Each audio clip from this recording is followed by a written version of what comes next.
My name is Henrik John. I'm a PhD student at the Erasmus University Medical Center here in Rotterdam. I have a technical background.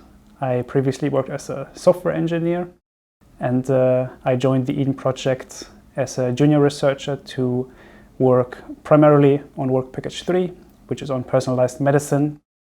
And there my focus is on clinical prediction modeling. And in addition to that, I am also involved in setting up and managing the Eden Academy. The Eden Academy is a publicly available e-learning environment where we teach the tools and the workflows that we ourselves have adopted in Eden, and this is all also happening in collaboration with Odyssey. I'm working currently on a very traditional patient-level prediction study on observational healthcare data, and I'm calling it traditional because it follows a very standardized approach to prediction modeling, which we have refined ourselves over the past couple of years in collaboration with the Odyssey community. And maybe just to give an example of this refinement, just this year we have published a paper on how much data we actually need to develop a patient-level prediction model. And we learned that even though observational healthcare databases can easily provide several million patient records, we really only need a small fraction of that to develop an adequate and a well-performing model, and that adding more data would also not significantly improve prediction performance any further. And then these are learnings that we then use to not only refine our prediction approach, but also directly implement into our prediction pipeline, which is the patient-level package. Specifically, we are developing and validating prediction models to predict dementia in patients aged 55 and above. And the study really consists of two larger pillars. So the first part is an extensive literature review. And what we did is we looked at existing dementia prediction models from the past 10 years. And we learned a couple interesting things. For example, the majority of these models has actually not been developed on data from observational healthcare databases, but instead from cohort studies.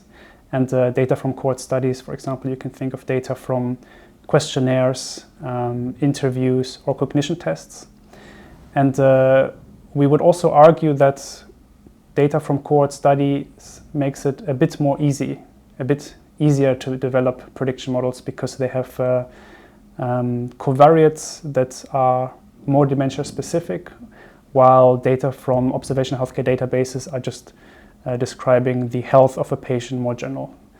And then another thing we learned is that there actually is a lack of external validation. So a majority of the authors did not do a full external validation of their models, but instead only internally validated them on their development databases.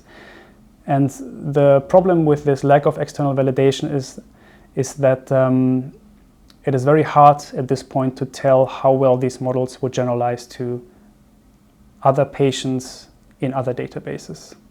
And what makes it even more difficult for us is that also a good portion of these models are not fully reported. So at this point we could not even go replicate these models, which means build them ourselves and then apply them to our own data. So given these circumstances, we decided to develop and validate our own dementia prediction models. And for this, we tried to follow machine learning best practices. We, of course, try to follow our own standardized prediction approach. And specifically what we're doing is we are developing a first set of prediction models in a data-driven way. And with data-driven, we mean that we, instead of pre-selecting a limited number of predictors, we simply take all the covariates available to us on a database as candidate predictors. And then we use regularization to basically let the model decide which of these are strongly associated with the outcome. And this generally results in models with about 100 to a couple thousand predictors. And then the next step is to take these predictors and with expert medical knowledge, reduce these to about 15 to 20.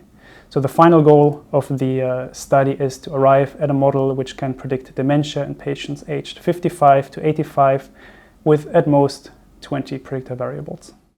So success of this study is then ultimately determined by the clinical uptakes of the models that we are developing. So we hope in a couple of years we will be able to assess whether this model is being used in actual clinical practice, and if yes, what are the reasons, and if not, why not?